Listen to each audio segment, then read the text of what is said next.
오늘은 신의 성품에 참여하는 자라는 제목으로 함께 베드로후서 말씀을 나누겠습니다. 몇 번에 걸칠지는 모르겠지만 우리가 지난 6번 베드로 전서를 함께 나눴고요.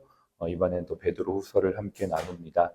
신앙생활을 하면서 가장 위험한 순간이 언제일까요? 핍박이 올 때일까요? 저는 그렇지 않다고 생각합니다. 오히려 핍박이 오면 더 깨어있게 됩니다. 위험한 순간은 익숙해질 때입니다. 익숙해진다는 것, 좋은 거죠. 익숙해진다는 건 숙련된다는 것이고 노련해진다는 것이고 능숙해진다는 말과도 같습니다.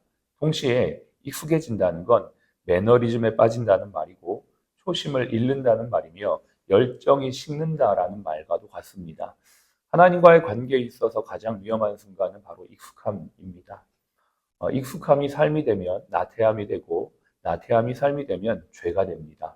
그렇게 되었던 사람이 바로 다윗이죠.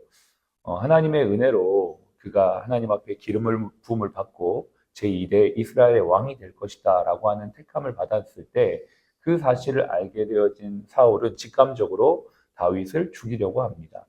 쫓겨다니면서 핍박받고 숨어다니면서 고난받을 때 그의 영성은 비록 삶의 어둠 속에서도 정말 빛나는 별처럼 반짝반짝했습니다. 반대로 그가 왕이 되었습니다. 모든 위협과 모든 대적이 없어졌을 때, 승승장구할 때에 그의 삶의 신앙의 열정은 사라지게 되었고 그 나태함은 죄가 되어서 결국 그의 발목을 붙잡는 그러한 모습이 되어진 것을 우리는 성경을 통해 잘 알 수가 있습니다. 그러나 정말 천만다행히도 나단 선지자의 지적 앞에 자신을 돌이키며 다윗은 이렇게 회개 기도를 하죠. 시편 51편 12절 주의 구원의 즐거움을 내게 회복시켜 주시고 자원하는 심령을 주사 나를 붙드소서. 두 가지를 기도합니다. 구원의 즐거움, 자원하는 심령. 하나님 앞에 우리의 신앙은 무엇입니까? 자발성이 전제되는 것이죠. 이곳에 우리가 예배를 드리러 오는 것은 자발적으로 하나님 앞에 나아오는 것입니다. 그렇게 할 때 우리의 마음 가운데 무엇이 부어집니까? 은혜가 부어집니다. 하나님께서 주셨던 그 구원의 즐거움은 하나님의 백성 되는 은혜, 하나님께 죄 용서받은 은혜, 하나님의 자녀로 내가 살아가고 있다는 영생 소망의 기쁨이 다윗의 마음 가운데 부어지는 것인데 이것이 죄 때문에 사라졌던 것이죠. 그래서 이걸 다시 구했던 겁니다. 멋지지 않습니까? 하나님, 제가 왕위를 빼앗길까 봐 두렵습니다. 저의 간음죄 때문에 제가 혹시라도 쿠데타를 당할까 봐 겁납니다. 이렇게 기도하지 않습니다. 정말 멋집니다. 구원의 즐거움 회복시켜 주시고 자원하는 기쁨 회복시켜 주십시오. 여러분, 저와 여러분들의 기도가 이러한 기도가 되기를 원합니다. 우리의 기도의 수준이 이렇게 좀 더 깊어지기를 원하는 것입니다. 하나님, 내가 무엇을 하기를 원하고 이걸 빼앗기지 않기를 원합니다라는 걸 넘어서 하나님, 정말 주님이 주시는 구원의 감격을 날마다 느끼고 맛보아 알기를 원합니다. 그래서 신앙생활은 지식이 아니고 체험이죠. 머리로 하는 걸 넘어 몸으로 체험하는 것, 하나님의 선하심을 날마다 맛보아 아는 것이 바로 신앙인 줄로 믿습니다. 이게 어떻게 가능합니까? 오늘 2절과 3절에서 그 비결을 알려주고 있습니다. 2절, 3절 읽겠습니다. 하나님과 우리 주 예수를 알므로 은혜와 평강이 너에게 더욱 많을지어다. 그의 신기한 능력으로 생명과 경건에 속한 모든 것을 우리에게 주셨으니 이는 자기의 영광과 덕으로서 우리를 부르신 이를 알므로 말미암음이라. 여러분, 주님을 아는 것, 이건 지식을 말하는 게 아니에요. 실제로 맛보아 체험하여 아는 것입니다. 특별히 무엇을 맛보아 아냐? 은혜와 평강이 2절에는 있다라고 말하고 있고 3절에는 신기한 능력으로 생명과 경건에 속한 모든 것 그리고 자신의 영광과 덕을 알게 하는 것이 주님 안에 있다라고 말하는 것이죠. 토요일 날 등산을 갔습니다. 자전거를 타고 청평까지 가서 자전거를 세워놓고 호명산이라는 곳을 올라갔어요. 여러분 혹시 올라가 보셨나요? 호명산, 호랑이 호자에 소리 명자. 옛날에요, 산이 하도 깊고 험해서 호랑이 소리가 막 들리는 산이 호명산이었대요. 저는 지난주에 자전거 타고 청평 갔다가 호명산 올라가는 입구가 있는데요. 산이 엄청 가파른 거예요. 한 30분 올랐는데 거의 6, 70도 되는 각도가 계속 되는 겁니다. 오늘 이렇게 가다가는 못 가겠다. 제가 포기를 했습니다. 그래서 지난 토요일 날 아예 배낭에다가 음식을 좀 싸들고 장거리로 갈 마음을 가지고 아침 일찍부터 올라갔어요. 아니나 다를까 60, 70도 되는 이 가파른 길이요. 거의 2km를 가까이 쫙 올라가는 거예요. 제 평생 이렇게 가파른 산을 탄 건 처음입니다.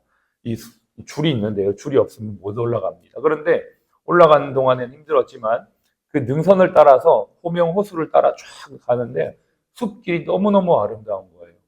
그리고 토요일 날 날씨가 얼마나 좋았나요? 햇볕이 나무 사이로 들어오는데요.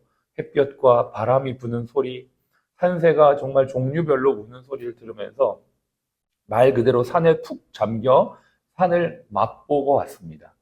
저는 산길을 걸으면서 성경을 들었거든요.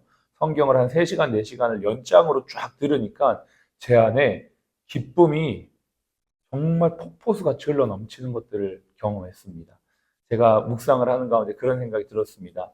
내가 바깥에서 저 호명산이 멋지구나라고 하고 쳐다볼 때는 그냥 그렇구나라고 생각했지만 산을 들어가서 나무를 보고 숲을 보고 새소리를 듣고 햇볕을 보고 바람소리를 들으면서 산을 맛보아 알고 나니까 정말 산이 이렇게 멋있구나라는 것을 알게 되었습니다.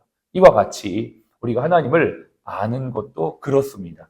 성경을 아무리 듣고 읽어도 제일 좋은 건 뭡니까? 내가 직접 이 성경을 읽고 묵상하며 맛보아하는 것입니다.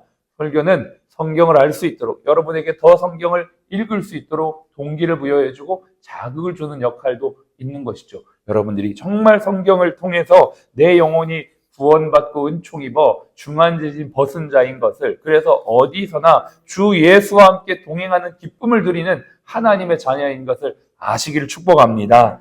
사람이 어떻게 바뀔까요? 금요일 날 식사하면서 한 분이 그런 질문을 합니다. 사람의 성격이 바뀔까요? 저는 그 질문 앞에 이렇게 대답을 하였던 것 같습니다. 성격은 안 바뀝니다. 그러나 성품은 바뀝니다. 여러분, 성격이 무엇이 좋고 나쁜 게 있습니까? 그런 건 없습니다. 어떤 사람의 성격이 이게 좋으면 저게 나쁜 게 있고, 이게 장점이면 이게 단점일 수 있는 겁니다. 어떤 성격이든지 좋고 나쁜 건 없는 것이죠. 그러나 우리의 성격이 안 좋은 것이 있다면, 그것이 그대로 있다면 그것이 문제가 되는 것입니다. 오늘 성경에서 우리에게 하나님께서 이렇게 부르셨다라고 말합니다. 우리 4절 같이 함께 읽겠습니다. 이로써 그 보배롭고 지극히 큰 약속을 우리에게 주사 이 약속으로 말미암아 너희가 정욕 때문에 세상에서 썩어질 것을 피하여 신성한 성품에 참여하는 자가 되게 하려 하셨느니라. 아멘. 하나님께서는 우리에게 신성한 성품에 참여하는 자로 부르셨다라고 말합니다. 이것이 10절에도 보면 이것이 우리의 부르심이요 택하심이다라고 말합니다. 여러분, 제가 말씀드리는 것은 우리가 신성한 성품을 가져서 구원에 이른다는 걸 말씀드리는 게 아닙니다. 믿음으로 말미암아 구원을 받는 것인데, 구원 이후에 주님이 우리를 신의 성품, 거룩한 성품에 참여하는 자가 되게 부르셨다는 거예요. 내 성격은 이런데 나는 이렇게 살래가 아니고, 내 성격 속에 잘못된 것들이 있다면 예수 그리스도의 성품으로 변화되는 부르심으로 우리를 주님이 부르셨다. 이것을 통해서 우리는 더 큰 은혜와 평강을 누릴 수 있다라고 성경은 말해주고 있는 것입니다. 그래서 신의 성품에 참여하기 위해서는 무엇이 필요한가? 5절을 보십시오. 너희가 더욱 힘써 너희 믿음의 덕의 지식을이라고 되어 있습니다. 제일 첫 번째, 믿음이 있을 때 사람이 변화가 되는 것이죠. 믿음이 사람의 성품도 바꾸어냅니다. 전도서 8장 1절을 보니까요, 이렇게 말합니다. 사람의 지혜는 그의 얼굴에 광채가 나게 하나니 그의 얼굴에 사나운 것이 변하느니라. 사람의 지혜가 사람의 얼굴에 빛을 나게 하고 그 사람의 마음에 사나운 것도 변화시켜서 그 사람의 성품을 바꾼다는 말씀이에요. 그 지혜가 무엇입니까? 고린도전서 1장은 그리스도께서 지혜다라고 말하고 있습니다. 다시 말해서 그리스도를 믿는 믿음이 지혜고 그 믿음이 사람의 성품을 바꾼다. 얼굴도 바꾼다. 사나운 것도 변화시킨다라는 것입니다. 그러므로 여러분, 성품의 변화는 언제부터 시작됩니까? 믿음이 들어갈 때 가능합니다. 그런데 이 믿음이 여기서 끝나는 게 아니죠. 믿음 다음에 덕이 필요합니다. 덕은 행동을 말합니다. 우리가 믿는다라고 말하는 것은 구체적인 행함이 있다라는 것과 다름 아니죠. 그런데 우리가 막 행동만 열심히 하면 안 됩니다. 바른 행동을 하기 위해선 지식이 필요합니다. 하나님의 말씀을 알고 행동하는 것이 필요합니다. 내가 행동을 하는데 하나님의 뜻과 반대되는 행동이라면 그 행동은 안 하는 것보다 못합니다. 그렇기 때문에 덕, 믿음, 덕, 지식이 이러한 순서대로 가는 것이죠. 6절을 보십시오. 그 다음 지식이 많으면 교만해질 수 있습니다. 그렇기 때문에 우리는 지식에도 절제가 필요하다라는 것을 알 수가 있고, 절제의 인내의 경건을, 여기 보면 이 절제는 한 번에 끝나는 것이 아니고요, 인내가 되어집니다. 계속 절제가 되어지고 절제가 인내가 되어지고 반복이 되어질 때 이것이 경건한 사람으로 변화되는 것입니다. 우리가 오늘부터 욥기를 읽기 시작했는데요, 욥기가 어떠한 이야기입니까? 어제부터 욥기를 읽기 시작했는데 욥기가 어떤 내용입니까? 욥의 인내에 대한 이야기입니다. 인내와 절제, 그가 결국 나중에 그 모든 시련을 인내하며 통과했을 때 어떤 사람이 돼요? 경건한 사람이 되는 것입니다. 그렇습니다. 그런데 이 경건은 혼자만의 경건이어서는 안 됩니다. 이것이 함께 공유되어지는 형제 우애의 모습으로 나타나는 것이 아름다운 공동체 속에서 열매 맺는 경건인 것이죠. 그리고 이것의 정점은 역시나 아가페 사랑, 예수 그리스도께서 우리를 사랑하시는, 즉 우리의 성품 속에 예수님을 닮아가는 모습이 나타나는 것, 이것이 바로 하나님께서 우리를 그리스도인으로 부르시고 그리스도인의 말씀, 하나님의 말씀을 알게 하는 이유라는 것입니다.